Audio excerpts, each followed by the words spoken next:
옆 사람과 우리 뒷사람에게 오늘 제목처럼, 말씀의 제목처럼 살아냅시다 이렇게 인사할까요? 주님의 능력으로 살아냅시다.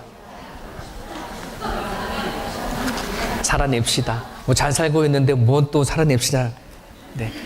이제 뭣도 모르고 인사했지만 이제 끝나면 아 그렇구나 하실 줄 믿습니다. 농사를 져보신 분들은 이제 어떻게 하면 잘 자라는지를 잘 아실 거예요. 이 땅을 막 이렇게 우리가 일구잖아요. 기경을 하잖아요. 그리고 나서는 물론 그 자리에다 막 씨를 뿌리는 경우도 있지만 모를 심을 때는 그렇게 하지 않죠. 제일 먼저 모종이라고 하는 것을 하죠. 조그만 판에다 모종판에다가 씨를 뿌리고 나서 온실 속에서 먼저 어느 정도의 뿌리를 내리고 그 다음에 싹이 튄 다음에 그거를 뭐 하는 거예요? 예, 논에다가 이렇게 심지 않습니까? 그럴 때 건강하게 자라잖아요. 그래서 이거를 비닐하우스에 키워서 모종이 어느 정도 뿌리를 내리고 싹이 난 다음에 이것을 논에다 심는 거를 아주 심기다 이렇게 얘기를 한다고 해요. 아주 심는다 막 이러죠. 그 전까지는 덜 심었다가 이제 아주 심는다 뭐 이런 얘기지 않을까 생각이 되죠.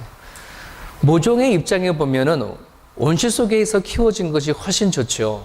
최적의 그런 상태에서 그런 농부가 주는 거 받아 먹기만 하면 되어지니까 뭐 굳이 거친 바람을 맞을 필요도 없고 뜨거운 태양에 말라 죽을 염려도 없어요. 그냥 주는 대로 받아 먹으면 되니까. 근데 이제 문제는 논에 갖다가 심어 놓고 밭에다 심어 놓으면 문제가 되는 거예요. 이젠 고스란히 모든 환경에 다 노출되잖아요. 비바람도 맞아야 되고 뜨거운 태양도 맞아야 되고. 하지만 그것이 진짜 뭐 하는 거예요?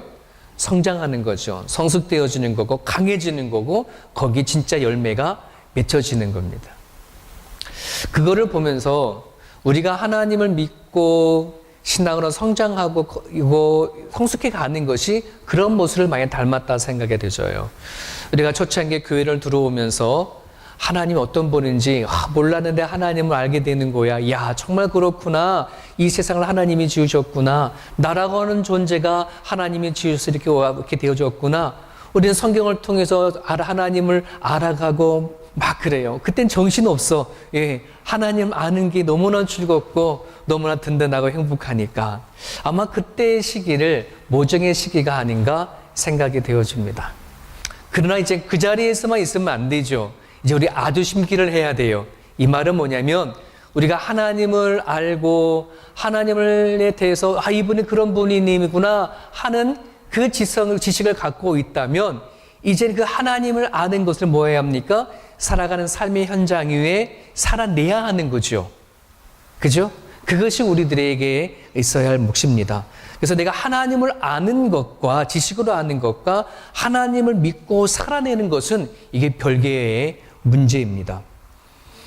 어저께 김효선 목사님 토요 가족 예배 세 번 예배 드릴 때에 그런 말씀 하시더라고요. 정말 이 단위에 서서 하나님 말씀을 선포하고 막 얘기를 하지만 진짜 내가 예수님을 닮아가는 목사냐라고 비춰봤을 때에 정말 자신이 없다 이런 말씀을 신앙 고백을 하셨는데 저도 마찬가지인 것 같아요. 저도 하나님을 알고 막 일주일 동안 묵상하고 연구를 해서 여러분들에게 하나님을 전달하지만 진짜 제가 여러분들에게 설교를 하는 대로 아는 대로 정말 제가 그렇게 살아내는 데 저한테 힘이 있느냐, 살지 못하면 제가 이 전하는 이 메시지는 힘이 없을 뿐만 아니라 이 메시지는 저한테는 아무런 유익이 되어지지가 않는다는 거죠. 저는 수영을 잘 못합니다. 몇 미터 가지 못해요. 예, 몇 미터, 한 1, 2미터 가면은 꼬르르 가라앉아요. 근데 제가 수영 잘하는 법을 모를까요? 알까요? 잘합니다. 어떻게 해야 되는지 가르치라면 저는 가르칠 수 있습니다. 근데 제가 못해요. 그럼 제가 아는 지식은 저한테는 별 유익하지가 않는다는 거예요. 마치 그럴 수 있다는 거죠. 제가 하나님의 말씀을 알아서 뭐 신학교를 나오고 성경을 뭐 알아서 여러 번의 설교를 한다 하더라도 제가 이 말씀에 내가 살아내지 못하면 그 무슨 유익이 있느냐. 여러분들한테도 모르겠어요. 여러분들 유익이 될지는 모르겠지만 저한테는 별 유익이 되지 못한다는 겁니다. 수용할 수 있는 지식은 갖고 있으나 수용하지 못하면 그 지식은 나한테 살아있는 지식이 되어지지 못하는 것처럼 말이죠. 이건 바울도 같은 고민을 했지 않나 생각이 되어집니다. 고린도전서 9장 27절에 보면 내가 내 몸을 쳐 복종함은 내가 내 몸을 쳐서 복종하게 하는 거야. 매일같이 나는 날마다 죽노라 이런 것처럼 하나님의 말씀을 가지고 내 몸을 쳐서 복종하게 함은 내가 남에게 전파한 후에 자신이 도리어 버림을 당할까 두려워한다. 예. 막상 나는 하나님의 말씀을 막 전해가지고선 그 사람 듣는 사람은 막 살아나고 뒤집어지고 막 하는데 막상 내가 그 말씀에 영향받지 못하면 그 말씀을 나를 치지 아니하면 말씀을 가지고 남을 치는 거나 나를 치지 아니하면 나는 도리어 뭐 한다는 거예요? 하나님의 버림을 받을까라 두렵다. 여러분, 그런 부분들 안에서 말씀을 안에 내 자신을 적용시키거나 말씀을 가지고 내가 살아가는 삶의 현장, 가정이나 또는 내가 살아가는 몸담고 있는 교회나 내 일터에서 말씀이 적용되어지고 살아내지 못하면 내가 하나님을 아는 지식은 그렇게 대단한 게 아니에요. 오늘 그런 부분들 안에서 하나님을 아는 것도 중요하지만 아는 대로 말씀대로 살아낼 수 있는 저와 여러분의 모습이 되기를 주님의 이름으로 축복합니다. 이게 진짜 믿음이고 진짜 신앙입니다. 오늘 바울은 빌립보 성도들을 통해서 받은 그런 구제 헌금과 그리고 에바브로디도를 편에서 받은 여러 선물을 받았어요. 너무 기쁘고 너무 좋은 거예요. 그런데 바울은 이 에바브로디도 편에서 받은 그 물질과 또 그 헌금이 그거 보고 자기는 기쁘고 좋은 게 아니에요.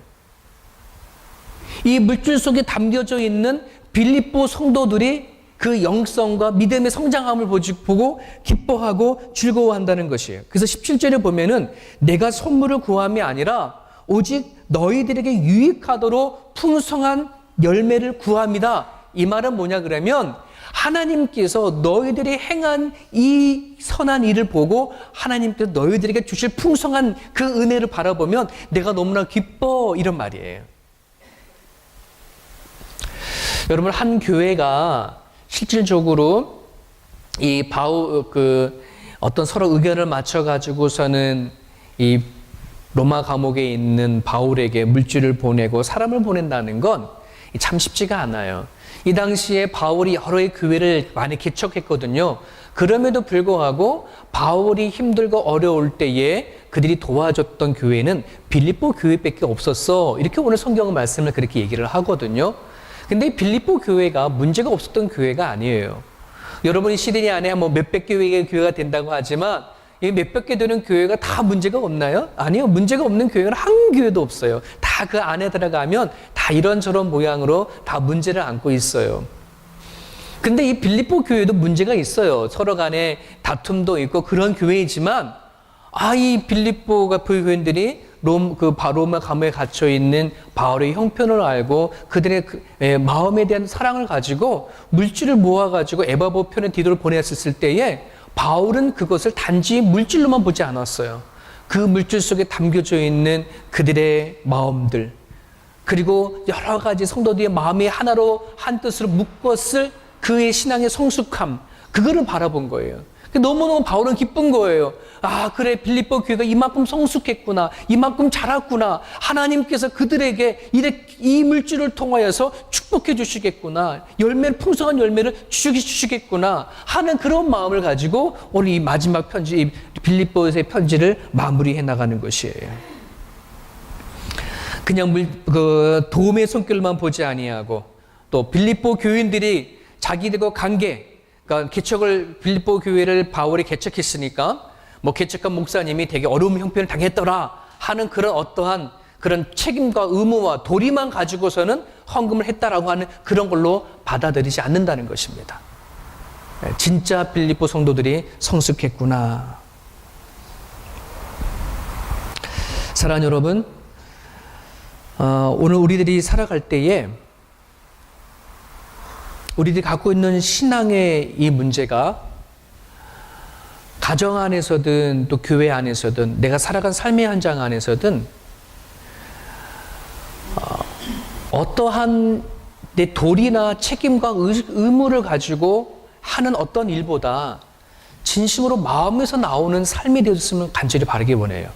이게 무슨 말이냐 그러면 우리가 오늘 예배를 드릴 때에도 하나님을 향한 믿음과 하나님이 누구시지? 나는 하나님 앞에 어떤 존재이지?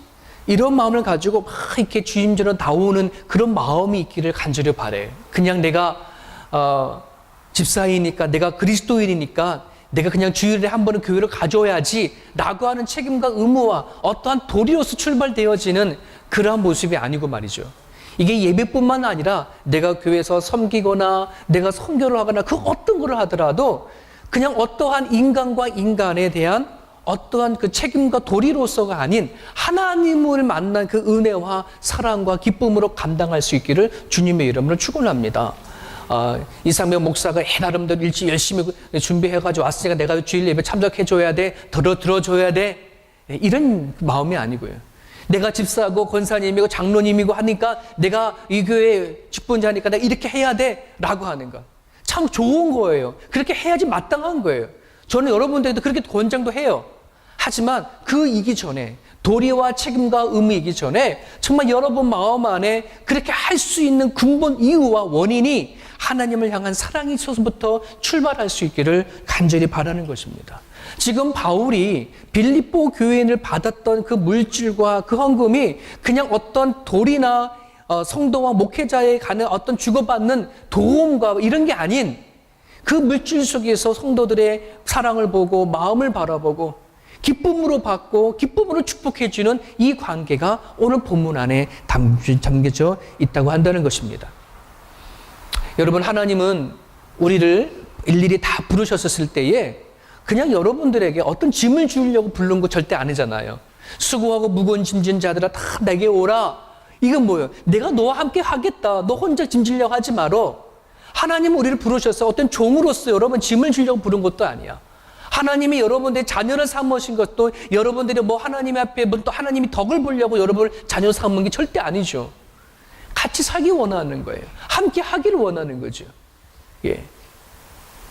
물론 우리가 종으로서 하나님의 자녀로서의 그런 도리를 가지고 살아내는 건 너무나 중요합니다. 반드시 그렇게 있어야 돼요. 하지만 먼저 뭐가 성립이 되어야 돼요? 하나님에 대한 사랑과 하나님에 대한 관계와 그 깊은 관계가 먼저 이루어져야 그 다음에 뭐예요? 내가 기쁨을 가지고 종의 일을 하고 하나님의 자녀의 일을 감당해 나갈 수가 있어요. 만약에 이것이 거꾸로 뒤집혀버리면 하나님에 대한 관계성과 이것은 나중이고 먼저 도리와 책임과 의무를 가지고 한다 그러면 뭐가 뒤따르는 줄 아세요? 하나님 보상을 요구하는 마음, 대가를 원하는 마음들이 우리의 마음에 저절로 만들어질 수가 있다는 것이에요. 예전에 우리 교회에 섬기다가 나가시는 분들 중에 종종 이런 말씀을 하고 계세요. 목사님, 저는 충분히 이 교회에서 할 도토리 다 했어요. 내 할 만큼 다 했어요. 나는 그래도 후회도 없고 원망도 없어요. 너무 감사한 거예요. 근데 나가셔요. 마음이 얼마나 아픈지 몰라요. 그분은 이를 교회를 하나의 기업이나 회사로 볼 수도 있어요. 그렇잖아요. 우리가 기업이라고 어떤 이익을 위한 그런 것이고 여러분들이 두레교회에 와서 어떤 교회에 대해서 뭔가 해야 하는 직원이라 얘기한다 그러면 여러분 나름대로 열심히 봉사하고 헌신해서 내 할 도리 다 하고 했으면 이제 나 나가도 괜찮다. 이렇게 우리는 마음속에 가질 수 있지도 모르겠어요. 여러분, 교회는 기업이 아니고 회사도 아니에요. 교회는 가족이에요. 여러분이 가정 안에서 살아갈 때에 내가 아버지의 도리 다 했다. 책임의 역할 다 했다. 나 그거 다 했으면 이제 난 내 마음대로 살아도 돼. 이렇게 될 수 있어요? 엄마나 자식이나 나름대로 내 역할 다 했으니까 나는 그럼 나 혼자 나한테 노터치 하지만 내 마음대로 해볼 거야. 그럴 수 있어요? 그럴 수 없어요. 주님 나라 갈 때까지 끝까지 나는 뭐예요? 가족이라고 한다는 것은 희생과 사랑으로 묶어진 공동체이기 때문에 그 가정이 깨어질 때까지 뭐 하는 거예요? 끊임없이 사랑으로 붙잡는 거예요. 희생해야 하는 것이에요. 그렇지 아니하게 되어지면 거기에 대가를 요구하는 것이죠. 아버지가 도리와 책임, 의무를 다 했다고 해서 내 책임, 내 보상을 요구하고 서로 간에 아내가 보상을 요구하고 자식이 자기 도리 다 했다고 보상을 요구한다면 그런 가정이 건강한 가정이 되지가 않아요. 그러려면 깨어들 수밖에 없어요.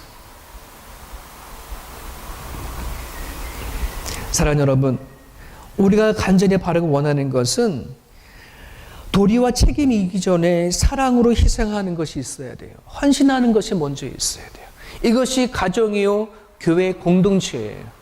바울이 빌립보의 교회를 받는 그 물질이 어쩌면은 바울이 그래 너는 내가 개척한 교회 성도들이니까 내가 힘들었으니까 힘들 때 당연히 나한테 물질을 보내주고 사람 보내주고 도와주는 게 당연한 거야 할 수도 있을 거예요. 그러나 빌립보 교회는 그런 관계로 물질을 보내는 것도 아니고 역시 바울도 그런 물질로 자기는 받아들이지 않는 거예요. 서로 간의 사랑의 관계였구나. 그거를 보고 너무너무 기뻐하고 너무너무 감사한 거예요. 내가 지금 뭔가 감옥소에 있지만 나는 뭔가 부족해서 이것 때문에 기뻐하는 것이 아니라는 거예요. 이 선물 때문에 기뻐하는 것이 아니라는 말이에요. 그래서 17절에 보면은 내가 선물을 구함이 아니라 오직 너희에게 유익하도록 풍성한 열매를 구한다 했던 그것이 오늘 이 바울의 본문 안에 마음에 담겨져 있다는 것입니다.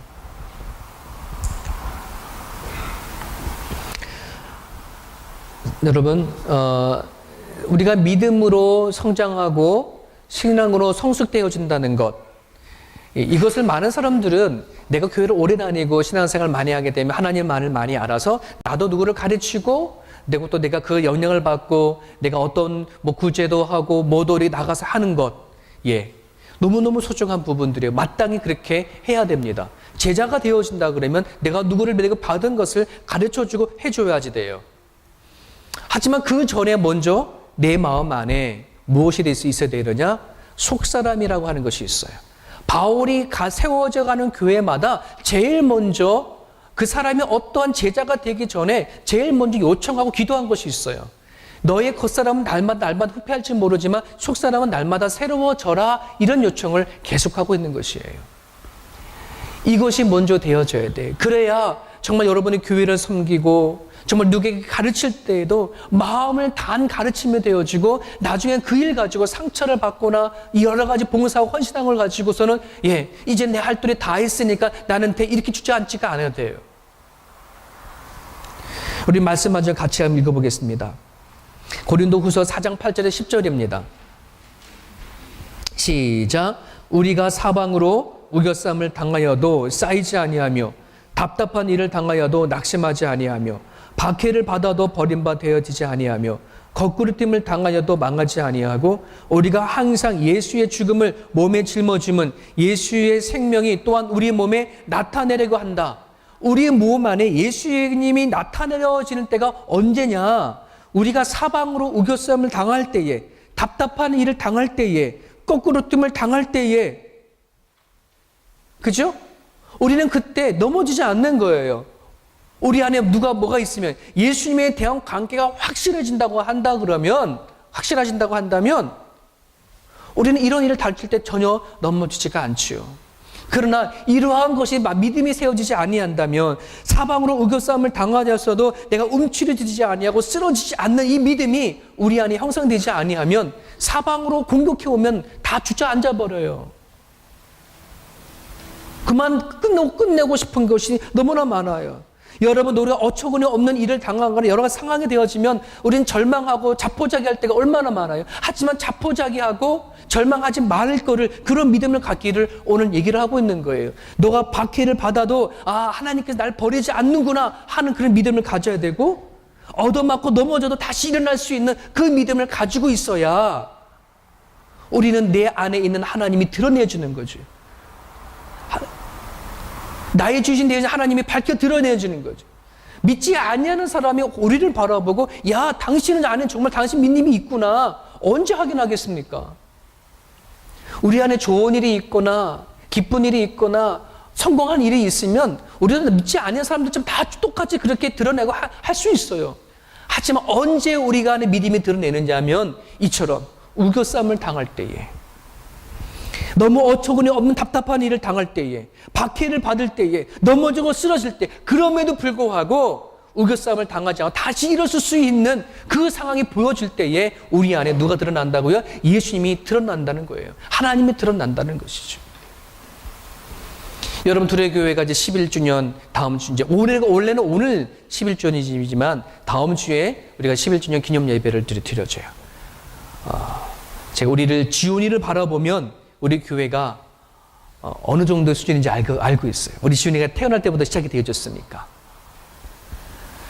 10년이라는 세월이 길기도 길다 보면 길다고 볼 수도 있고 짧으면 짧다고 우리는 볼 수도 있습니다. 하지만 10년이라는 세월 속에 참 우리는 많이 바람도 많이 맞았고 또 여러 가지 어려움들도 많이 당했어요. 그런데 그 과정 속에 어떤 사람들은 또 나가기도 하고 또 어떤 사람은 또 지키고 남아있는 분들도 있어요.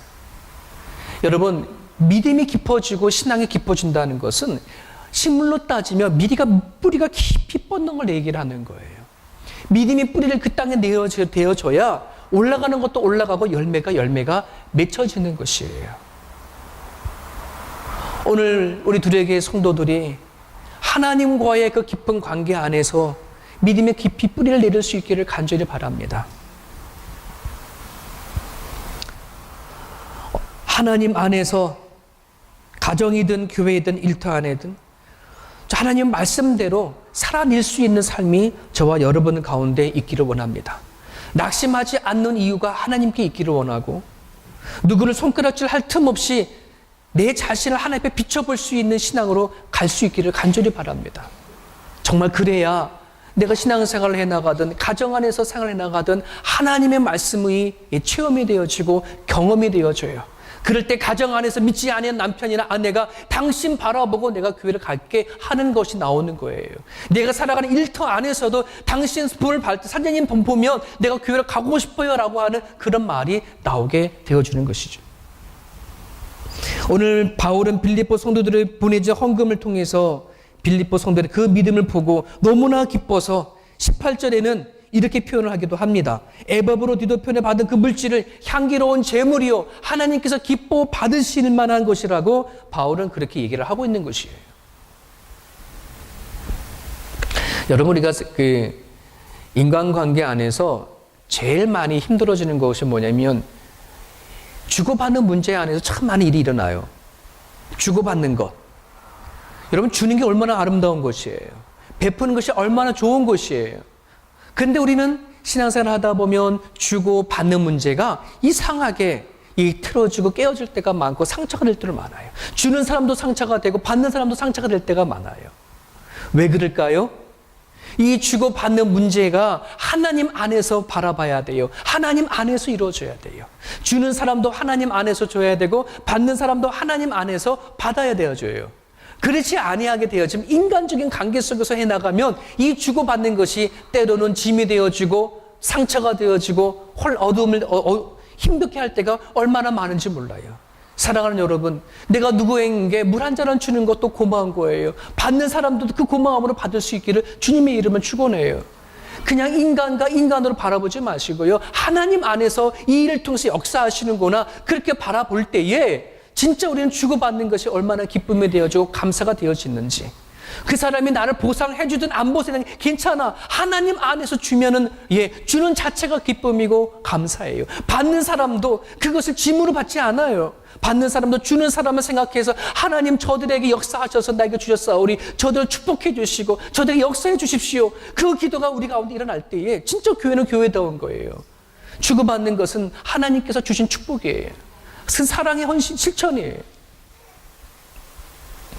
여러분, 교회의 이 성경을 쭉 읽어보면 성경 안에 큰 일들이 아주 사소한 것에서부터 시작되어진 것을 우리는 보게 되어져요. 이게 뭐 성경뿐만 아니라 우리가 살아가는 인간사 안에도 아주 사소한 것의 문제가 커져서 큰 문제가 되는 일들이 되게 많거든요. 구약의 성경에 보면은 에서의 이야기 잘 알죠? 팥죽판 이야기. 이삭이 쌍둥이 낳습니다. 에서와 야곱을 낳았어요. 누가 먼저요? 누가 형이에요? 에서가 형이거든요. 여러분, 에서가 형인데 이게 형은 그냥 기분 좀 너가 형이야 동생 이렇게 한 거 안 해요. 태어난 순서가 형이니까 어쩔 수가 없어. 물리적인 것이니까. 그래서 에서가 형이 됐네요. 자, 그런데 에서가 사냥을 하다가 너무너무 배가 고파가지고서는 막 배고픈 지천 나머지 집에 왔는데 야곱이 팥죽을 끓이고 있어. 그랬더니 이 야곱이 하는 말이, 형, 내가 팥죽 한 그릇 줄 테니까 형 그 장자권 나한테 팔래? 이러는 거예요. 여러분, 장정권이 팔고 살고 할 수 있는 곳이 그런 거예요? 예? 여러분은 집에 언니 되신 분, 누님이 되고 형이 되시는 분, 예, 동생한테 뭐 하나 주고 팔 수 있는 거예요? 그럴 수 없는 거예요. 왜? 물리적인 현상이거든요. 아마 에서도 그냥 그 가볍게 생각했을 거예요. 그래, 내가 뭐 파축한 걸 말만 한 던지는 것이지, 진짜 네가 형이 되겠냐? 그래, 내가 지금 배고픈 게 먼저지. 그래, 마음대로 해라. 라고 하고 아마 농담 삼아 그렇게 던졌을지 모르겠어요. 하지만 역사는, 성경은 어떻게 해가 나갑니까? 말 그대로, 판 그대로 장자권이 야곱을 통해서 흐르게 되어지죠. 이스라엘 백성이 애굽의 포로가 되었을 때에 가데스 바네아까지 왔어요. 이제 조금 있으면 가나안 땅에 들어갈 판인데 12명의 정탐꾼을 보내죠. 그럴 때 12명의 정탐꾼이 보고 왔었을 때 보고를 하는데 이스라엘 백성들이 10명의 정탐꾼의 부정적인 보고 앞에 마음이 요동하게 되어져요. 그러면서 원망하면서 뭐라 얘기합니까? 예, 우리가 여기다 다 죽이려고 말하느냐? 원망했었을 때 하나님은 그들의 그 불평과 원망을 가지고 광야 생활 40년 동안을 하게끔 만드셨어요. 아주 사소한 거잖아. 이 사소한 거라 볼 수도 있고 크게 볼 수도 있을지 모르지만, 여러분, 우리가 일어나는 그 일들 앞에 어떻게 반응하느냐, 어떻게 행동하느냐, 이 사소한 하나가 뭐예요? 그 뒤에 어떤 일이 이루어지는 자가 연결이 되어지는 거예요. 한국말에 그런 말이 있습니다. 사소한 일에 뭐 하지 말아라. 목숨 걸지 말아라. 에서는 목숨 건 거예요. 이스라엘 백성 사소한 일에 목숨을 건 거예요. 여러분, 오늘 우리들이 살아갈 때 수많은 일들이 우리 가운데 일어나게 되어지잖아요. 근데 그 사소한 일 하나가 하나님 안에서 바라볼 수 있는, 바울이 물질을 바라보고 단지 그를 물질로 보지 아니하고 빌립보 성도들의 믿음을 바라보고 그것을 가지고 축복하는 바울의 모습처럼 오늘 우리가 일어나는 사소한 문제 하나하나가 하나님의 시각으로 바라볼 수 있기를 주님의 이름을 축복합니다. 여러분, 남자들 아침에 일어나면 매일같이 똑같이 밥에 나가서 일해야 돼요. 같은 일 수없이 계속 반복해야지 돼요. 아내들도 마찬가지죠. 집에서 빨래하고 밥하고 청소하는 일들, 애기를 돌아보는 일들 수없이 많아요. 근데 이것은 하루도 빼놓지 말고 계속해야 되어지는 것이에요. 이렇게 우리는 사소하게 해야 할 일들이 하나님 안에서 재해석되어져야 돼요. 그래야 우리는 매일매일 그 일들 통해서 기뻐할 수 있고 감사할 수 있고 풍성한 열매가 다른 데가 있지가 않아요. 내가 오늘 작은 것을 어떻게 바라보느냐에 따라 풍성한 열매는 오늘도 맺혀질 수도 있어요. 많은 사람들은요, 내가 열심히 막 일을 해. 내가 열심히 해서 뭔가 이루어지면 내가 그때 내가 지금껏 고생했던 거 모든 거 다 풀어줄게. 아마 아내들 그렇게 속아서 결혼했을 것 같아. 걱정하지 마, 여보. 내가 막 일을 해가지고 당신 행복하게 해줄게. 뭐 해줄게. 돈 벌어서 행복하게 하지 마시고 지금 행복해야 합니다. 오늘 행복해야 합니다. 사랑하는 여러분, 우리 그 성도들이 많이 알고 있는 그런 말씀이 있어요. 요한복음 10장 10절입니다. 우리 같이 한번 읽어볼게요. 시작. 도둑이 오는 것은 도둑질하고 죽이고 멸망을 시키는 것뿐이요, 내가 온 것은 양으로 생명을 얻게 하고 더 풍성히 얻게 하라는 것이다. 예수님께 직접 말씀 말씀이에요. 도둑이 오는 것은 죽이려 하는 것이고 멸망하려고 하는 것이지만 주님께서 오신 것은 뭐예요? 양으로 뭐를 얻게 하고 생명을 얻게 하고까지 끝나지 않아요. 그 뒤에 또 있어요. 생명을 더 풍성하게 하게 하려 하신다. 자, 여기는 두 가지 구원이 있어요. 예수님께서 이 땅에 오셔서 구원하시는 것은 두 가지 구원이에요. 우리가 죽으면 영적으로 부활할 죽음 이후의 구원이에요. 또 하나의 구원은 어딜까요? 내가 예수님을 지금 고백하는 것부터 죽는 순간까지 이 땅에서의 구원이에요. 이해되셨습니까? 여러분, 양으로 생명을 얻게 한다. 죽음 이후의 구원을 얻게 한다는 거예요. 더 풍성히 얻게 한다. 이 땅에서 예수 믿고 살아가는 그 삶을 주시는 풍성함을 얘기하는 것이에요. 여러분, 죽음 이후에 받는 생명의 풍성함이 아니라 오늘 여러분 예수님 믿고 살아가는 오늘의 삶이 주님 안에 풍성할 수 있기를 간절히 바랍니다. 여러분, 근데 그 풍성함은 어떻게 이루어지냐면 이런 거예요. 하나님께서 아담과 하와를 창조하시고 하실 때에 사람을 먼저 만드시지 않았어요. 만들어 놓고 아담과 하와 만들어 놓고 얘가 살아보니까 이것이 필요하네. 나무도 갖다 만들어 놓고 필요하네. 동물도 만들어 놓고 이렇게 한 거 아니잖아요. 어떻게 했어요? 아담과 하와가 뭐가 필요한지 다 이미 만들어 놨어. 에덴 동산에서 다 만들어 놨어. 그러고 나서는 뭐예요? 아담과 하와를 해놨어요. 자, 그리고 나서는 그 성경의 창세기 3장을 보면 그렇게 아담과 하와를 만들어 놓고 뭐냐면 아담과 하와에게 내가 이들에게 복을 주며 이르시되 생육하고 번성하 땅에 충만하라 말하잖아요. 그죠? 아담과 하와는 이미 모든 걸 다 갖고 있는 상태야. 그럼에도 불구하고 그들을 향해서 복을 주시며 이르시되, 이 복은 어떤 복인지 하면 하나님을 아는 복이에요. 하나님과 관계성의 복이에요. 근데 우리가 이 죄로 인해서 그 복이 깨졌어요. 복이 사라져 버렸어요. 하나님과 관계가 끊어져 버렸어요. 사람은 사람을 바라보는 관계에서 깨지고 부서져 버렸어요. 나를 바라보는 시선이 깨져 버렸어요. 이것이 죄예요. 이것이 허물이고 악이에요. 그러나 예수님께서 오셔서 회복하시는 거죠. 관계성을 회복하는 겁니다. 나와의 하나님과의 관계를 회복하고, 나 자신을 보는 나를 회복하고, 나와 누군가 만나는 사람과의 관계가 회복이 되어지고, 내가 환경 속에서 이루어지는 환경과 세상을 바라보는 것이 달라지는 것이에요. 이게 진짜 회복인 겁니다. 여러분, 예수님을 믿고 그 회복이 있을 수 있기를 간절히 바라요. 여러분, 제가 예수님 만나기 전에요, 하나님을 알고 있었죠. 당연히 모태신앙자니까. 그런데 나를 바라보는 내 자신은 제가요, 야, 상배야, 너 기특하다, 너 잘생겼냐, 너 참 훌륭해, 이렇게 봤을까요? 절대 그러지 않았어요. 내 자신이 얼마나 내 마음에 열등감이 있었는지요. 네. 내가 나를 사랑하지 못했어요. 나를 정말 좋아하지 못했단 말이에요. 나는 왜 이렇게 태어났는지 열등감 속에 살아왔기 때문에 내가 나를 바라보는 나는 너무 아니었었어요. 누군가 바꿀 수 있다면 얼마나 받고 싶었던 것이 나 자신이었었어요. 그러다가 하나님을 만나고 체험하고 나서는 어떤 생각이 되어진지 알아요. 저는요, 이 세상에 먼지보다 못한 존재, 돌과보다도 못한 존재, 마른 나머지 같은 존재, 그렇게만 늘 기도했던 저의 모습이었는데, 그런 나를 위해서 하나님의 아들이 죽으셨다, 이 생각이 내 마음에 생각이 들어오기 시작하니, 이건 나를 더 이상 악하게 보면 안 되겠구나. 나를 사랑해야 되겠구나. 오늘날 예수 그리스도를 믿고 살아가는 수많은 사람들이 자기 자신을 사랑하지 못한 사람들이 너무나 많아요. 이거 회복하셔야 돼요. 하나님이 나를 어떻게 보시는지 회복이 되어져야 진짜 내가 갖고 있는 피해의식, 내가 가지고 있는 열등감, 내가 가지고 있는 상처가 이게 회복이 되어져야 더 이상 사람들과의 관계성에서 오는 아픔의 상처들이 이게 관계성이 틀어지지가 않아요. 여러분, 우리가 언제 욱하 나옵니까? 언제 열받습니까? 언제 우리는 확 뒤집어지고 싶습니까? 내 안에 나를 건들 때에, 내 안에 상처를 건들 때에, 나를 자존심을 건들 때에 우리는 뭐예요? 확 뒤집어 싶은 마음이 얼마나 내 마음 가운데 있어요. 그게 뭐예요? 나는 그래도 사랑하는 여러분, 하나님 안에 여러분들을 진짜 보시길 바랍니다.